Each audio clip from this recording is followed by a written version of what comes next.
কুতুবদিয়ার যারা নেতৃস্থানীয় লোকজন আছেন তারা এই ফেরিঘাট এগুলো নিয়ে কোনো ধরনের রাজনীতি করবেন না। এবং অতীতে এখানে রাজনীতিক লোকজনের কারণেই কিন্তু এই চলাচল ব্যবস্থা করা যায়নি। যে বটম থেকে আপনার প্ল্যানিং শুরু হতে হবে। কুতুবদিয়াবাসীকে অভিনন্দন জানাচ্ছি। এটা কুতুবদিয়াবাসীর দাবি ছিল।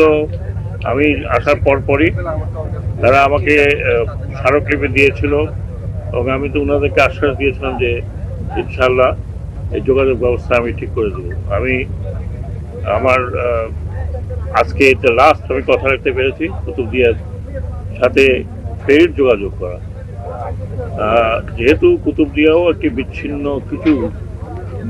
বিচ্ছিন্ন বলতে গেলে একটা কানেকশন তো আছে, তারপরে এটাকে বিচ্ছিন্ন মনে করে এটা করা হয়েছে।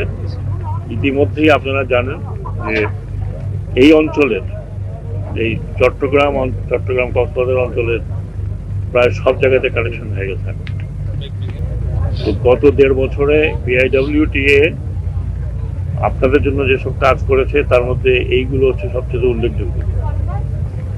আজকে কুতুবদিয়াবাসীর পক্ষে আমি বলবো যে আনন্দের দিন হবে, কারণ এই ফেরিটা আমরা দিতে পেরেছি।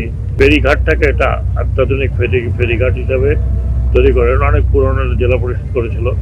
আমি দেখেছি এটা বেশি দিন টিকবে বলে মনে হয় না।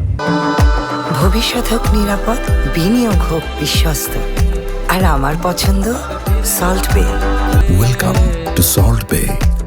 আমি চাইবো যে কুতুবদিয়ার যারা নেতৃস্থানীয় লোকজন আছেন তারা এই ফেরিঘাট এগুলো নিয়ে কোনো ধরনের রাজনীতি করবেন না, বরং এটাকে জনসাধারণের চলাচলের ব্যবস্থা যাতে স্মুথ থাকে সেটা করবেন। কারণ আমি প্রায় দেখেছি যে ফেরিঘাট নিয়ে আমাদের প্রচুর রাজনীতি হয় এবং অতীতে এই কয়েকটি জায়গাটিগুলোর আপনার নাম বললাম, এখানে রাজনীতিক লোকজনের কারণেই কিন্তু এই চলাচল ব্যবস্থা করা যায়নি। নদীমাতৃক জায়গাতে আরেকটা পাড়ে যেতে তাকে অনেক টাকা পয়সা খরচ করতে হয়, বসে থাকতে হয়। তাহলে টেকসই উন্নয়নটাকে আমি এটাকে টেকসই উন্নয়ন বলি না। সাস্টেনেবল ডেভেলপমেন্ট হইতে হবে প্রত্যন্ত অঞ্চল থেকে, এবং আমাদের প্ল্যানিং হইতে হবে ডাউন থেকে।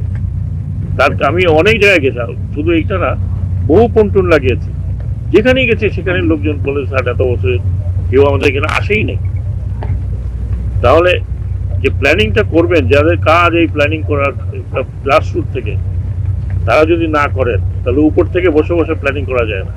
এয়ার কন্ডিশন রুমে বসে আমি বলে দিলাম অমুক জায়গায় রাস্তা হবে, অমুক জায়গায় এটা হবে, এটা হবে। চাহিদা কি?